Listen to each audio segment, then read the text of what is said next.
ኢትዮጵያ ከመቼም ጊዜ በላይ ዳግም የወደብ ባለቤት ለመሆን እየተቃረበች ያለ ይመስላል። ይቺ ከ130 ሚሊዮን በላይ ህዝብ ያላት ሀገር ለወደብ ኪራይ ብቻ በየዓመቱ ከ2 ቢሊዮን ዶላር በላይ ወጪ ፈሰስ ታደርጋለች። መረጃዎች እንደሚያሳዩት ደግሞ ኢትዮጵያ ባለፉት 36 ዓመታት ለጅቡቲ የወደብ ኪራይ ያወጣችው ዶላር 12 እንደ ህዳሴ ግድብ ያሉ ታላላቅ ግድቦችን ይገነባላት ነበር።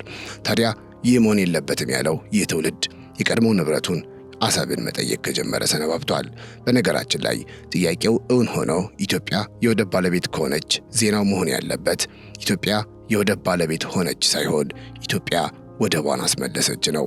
ምክንያቱም አሰብ የኢትዮጵያ መሆኑን ዓለም ያወቀው ፀሐይ የሞቀው ኢሳያስ ግን የሸመጠጠው እውነት ነውና ከሰሞኑ ከተባበሩት መንግስታት የወጣውና ብዙ የህግ ተንታኞች የተቀባበሉት መረጃ የሚያሳየውም ወደቡ የኢትዮጵያ መሆኑን ነው። የመንግስታቱ ውሳኔ በተለያዩ ምዕራፎች ከፋፍሎ ወደቡ በኢትዮጵያ መተዳደር እንዳለበት ይደነግጋል። እንደውም አሰብ ብቻ አይደለም፣ የምጽዋ ወደብም የኢትዮጵያ ድንበር እንዲሆን የወሰነበት ሰነድ ነው ይፋ የሆነው። ከዚህ ባሻገር ሰነዱ ኤርትራ ምን ያህል ድረስ ነው ራሷን በራሷ ማስተዳደር የምትችለው ስለሚለው ጉዳይ፣ ስለ ፌዴሬሽን አወቃቀር፣ የኢትዮጵያ መንግስት በኤርትራ ላይ ያለው ሉዓላዊ ስልጣን ምን እንደሚመስልና ስለ መሰል ጉዳዮች በዝርዝር የሚተነትን ነው።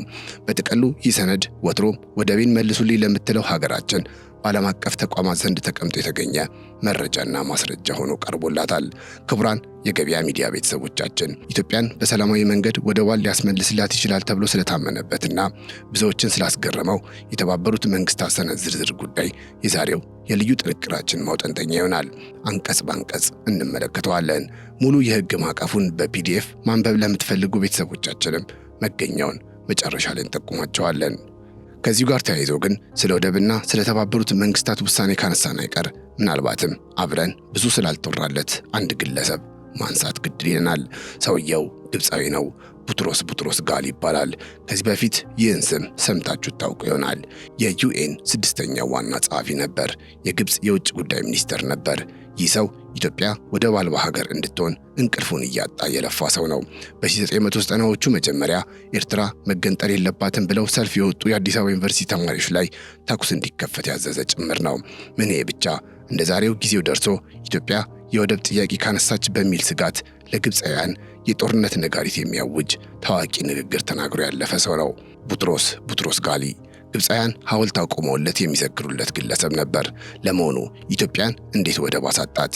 የጦርነት ነጋሪት ንግግሩ ምን ነበር ስለሚለውና ተነግረው ስለማያልቁት ሸፍጦቹ የምንነግራችሁ መረጃ ይኖረናል።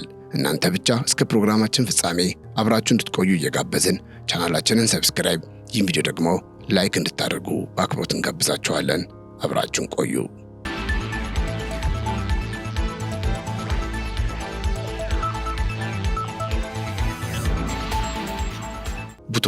ቡጥሮስ ጋሊ ዝነኛ የግብፅ ዲፕሎማት ነበር።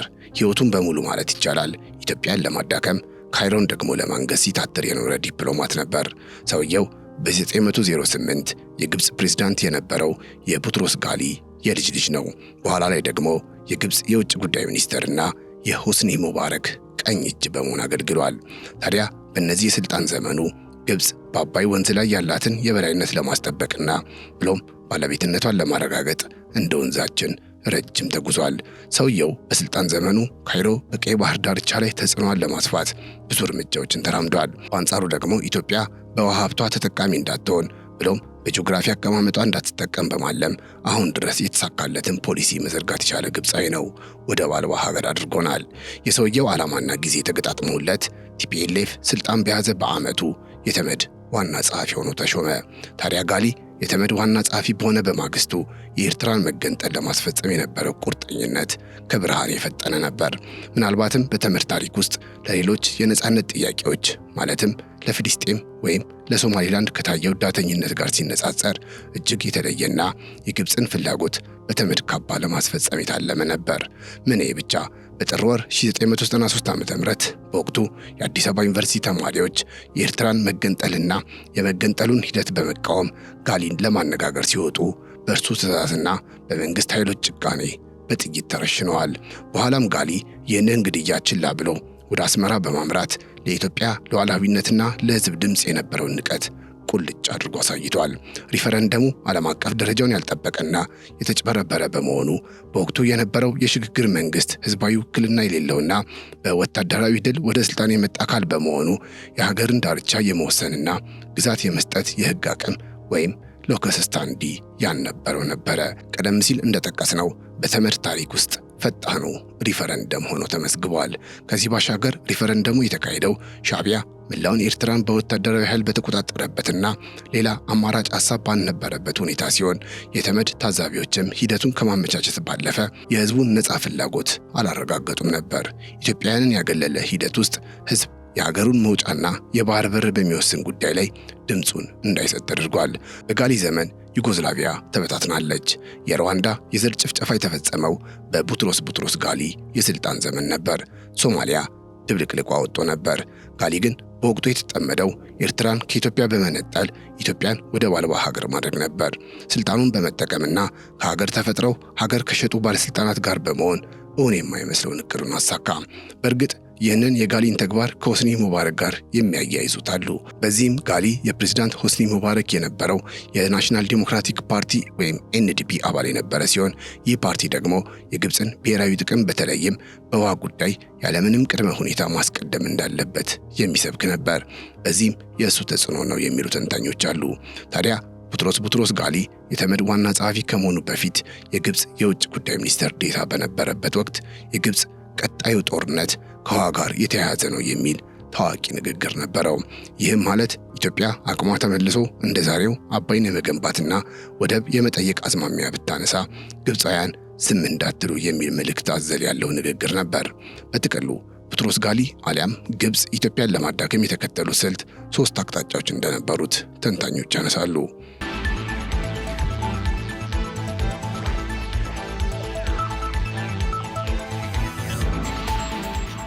በዚህም ኢትዮጵያ ወደብ አልባ ከሆነች በኢኮኖሚ ደካማ ትሆናለች። ይህም በአባይ ወንዝ ላይ ያላትን የኃይል አጠቃቀም ይገድባል የሚለው ምኞታቸው የመጀመሪያው ነበር። በዚህም ሀገሪቱን ወደብ አልባ በማድረግ ለወደብ ኪራይ ብዙ ወጪ እንድታወጣ በማድረግ ስለ ግድብና መሰል ወጪዎች እንዳታሰብ የማድረግ ሙከራዎቹ ይጠቀሳል። ዛሬ ላይ ቡትሮስ ጋሊ ኖሮ ኢትዮጵያ ታላቁ ህዳሴ ግድብን ሰርታ እንዳጠናቀቀች ቢያይ ምን ሊልሽ እንደነበረ ለእናንተ እንተወው። ግብፅ ከ1950ዎቹ ጀምሮ ለተገንጣይ ቡድኖች በካይሮ ቢሮ በመክፈት የሬዲዮ ጣቢያ በመስጠትና ወታደራዊ ስልጠና በመስጠት የኢትዮጵያን አንድነት ስትንድ ቆይታለች። የአፍሪካ አንድነት ድርጅት ወይም ኦኤዩ ተጽዕኖ ውስጥ ሪፈረንደሙ በተካሄደበት ወቅት ግብፅ የድርጅቱ ሊቀመንበር መሆኗ አፍሪካውያን ሀገራት ሂደቱን በጥንቃቄ እንዳይመረምሩት የዲፕሎማሲያዊ ጫና ለማሳደር ረድቷታል። በታሪክ እንደሚታወቀው ህወሓት በረሃ እያለ የኤርትራን መገንጠል ያለምንም ቅድመ ሁኔታ የተቀበለው ከግብፅና ከአረብ ሀገራት ድጋፍ ለማግኘት በገባው ውል መሰረት እንደነበር ይነገራል። ታዲያ ኢትዮጵያ ይህንን ታሪካዊ ስህተትና የዲፕሎማሲያዊ ወንጀል የምትቀለብስበት 4 መሰረቶች እንዳሏት የሆርን ሪቪው ትንታኔ ያሳያል። የመጀመሪያው የታሪክ መሰረት ነው። በዚህም ኤርትራ የኢትዮጵያ አካል የነበረችና ያለ ፍላጎቷ በቀኝ ገዢዎችና በሴራ የተነጠለች እንደሆነች ለዓለም አቀፉ ማህበረሰብ በማስረዳት ወደቧን ማስመለስ ሲሆኑ፣ ሁለተኛው የህግ መሰረት ነው። በዚህም የ1993 ሪፈረንደም በጦርነት ድል አድራጊዎችና በግብፃዊው የተመድ መሪ የተመቻቸ እንጂ ህዝባዊ ቅቡልነት የሌለው መሆኑን ማስገንዘብ ያስፈልጋል። ቀሪ 2 መፍትሄዎቿ የሞራልና የዲፕሎማሲያዊ መሰረት ናቸው። ይህም ከ130 ሚሊዮን በላይ ህዝብ ያለ ባህር በር ታፍነው እንዲኖር መደረጉ በራሱ ትልቅ የሰብአዊ መብት ጥሰት መሆኑና ኢትዮጵያ በቀጠናው ሰላም እንዲሰፍንና ፍትሐዊ ሀብት ክፍፍል እንዲኖር የባህር በር የማግኘት ተፈጥሯዊ መብቷን ማስከበር ይኖርባታል ሲል ዘገባው ያትታል።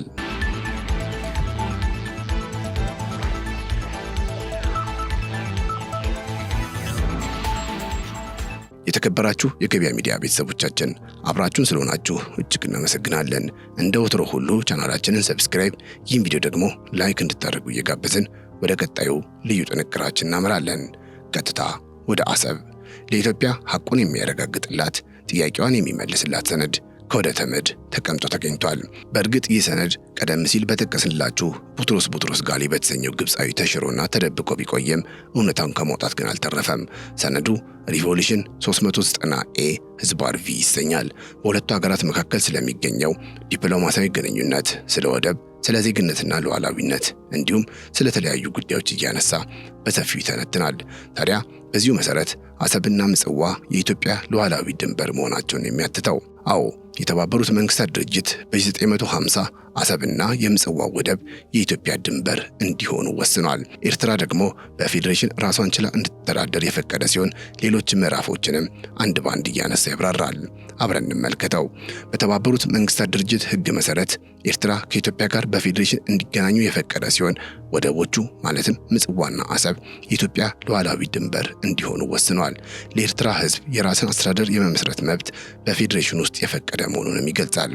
በዚሁ መሰረት አንደኛ በፈረንጆቹ ቀን አቆጣጠር በ1950 ጥር 2 ተመድ ጠቅላላ ምክር ቤት አካሂዶ 390 ኤ ህዝባር ቪ ብሎ የሰየመውን ውሳኔ የሰጠ ሲሆን ኤርትራ ከኢትዮጵያ ጋር በፌዴሬሽን አስተዳደር ስር የራሷ ነፃ የአስተዳደር ክልል ኖሯት በኢትዮጵያ መንግስት ስልጣን ስር ትሆናለች ይላል።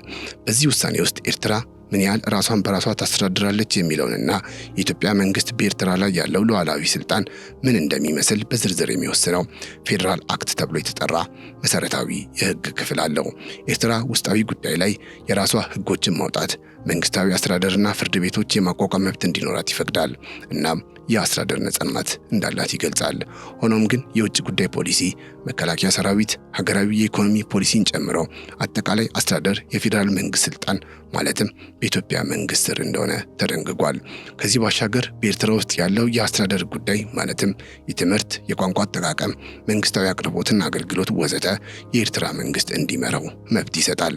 ስለዚህ በኤርትራ ውስጥ በህዝብ የተወከለ ህጋዊ ምክር ቤት እንዲኖራት ይደነግጋል። በፌዴራል ደረጃ ደግሞ ከኤርትራ ተመራጮች እንዲወከሉ ደንግጓል። ሰነዱ ይቀጥላል። ኤርትራ የራሷን አስተዳደር የምታቋቁምበት ህገ መንግስት እንዲኖር ይፈቅዳል። ከፌዴራል ህገ መንግስት ጋር የተናበበና የማይጣረስ እናም ይህን ለመምራት በዩኤን ኮሚሽነር መሪነት የእንግሊዝና የኢትዮጵያ መንግስት በጉዳዩ እንዲሳተፉ ይደነግጋል። ከዜግነትና ሉዓላዊነት ጋር በተያያዘ ደግሞ የኤርትራ ፌዴሬሽኑ ሲቋቋም አንድ ዜግነት ማለትም በኢትዮጵያ ዜግነት ስር እንዲቀጥሉ ይፈቅዳል። እናም በኤርትራ የሚኖሩ ሰዎች በሙሉ የፌዴሬሽኑ ባለቤትና የአንድ ኢትዮጵያ ዜጋ መሆናቸውን ወስኗል። ሆኖም ግን በኤርትራ ውስጥ የሚኖሩ የውጭ ዜግነት ያላቸው የፌዴሬሽኑ አባል መሆንና አለመሆን የዜግነት ምርጫ እንዲወስዱ የመምረጫ ጊዜ ገደብ የሚፈቅድ ህግም ተቀምጧል። ይህም ማለት በኤርትራ ውስጥ የሚኖሩ የሌላ ሀገር ዜጎች ነበሩ እንደ ጣሊያን፣ እንግሊዝ፣ የመንና ወዘተ ያሉ። እናም የትውልድ ሀገራቸውን ዜግነት ቀይረው በኤርትራ ስራ የኢትዮጵያ ዜግነትን ይወስዳሉ የሚለውን ለማየት የተካተተ ነው። በመጨረሻም እንደ አውሮፓውያን አቆጣጠር 1952 መስከረም 11 ቀን የፌዴሬሽኑ ምስረታ ህጋዊ መሰረትን አገኘ። በዚሁ መሰረት በዩኤን መዝገብ ከኢትዮጵያ ጋር የኤርትራ ፌዴሬሽን ተቋቋመ ብሎ በቀጥታ አረጋግጦ አጽድቆታል።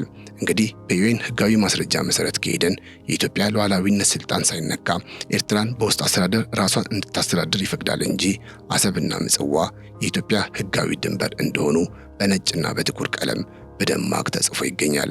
ነገር ግን ቀደም ሲል እንደጠቀስላችሁ ይህ ሰነድ በቡትሮስ ጋሊ የተመድ የስልጣን ዘመን ተሽሮ ቢቆይም እውነታውን ከማጋለጥ ግን አላተረፉትም። በመሆኑም ኢትዮጵያ ወደቤን መልሱልኝ ስትል በዓለም አቀፍ ተቋማት ዘንድ የተቀመጠ መረጃና ማስረጃ ይዛ መሆኑን ልብ ማለት ያስፈልጋል። ሙሉ የሰነዱን ዝርዝር ማንበብ ለሚፈልግ ሪቮሉሽን 390 ኤ ህዝባር ቪ ብሎ ጎግል በማድረግ ማግኘት ይችላል።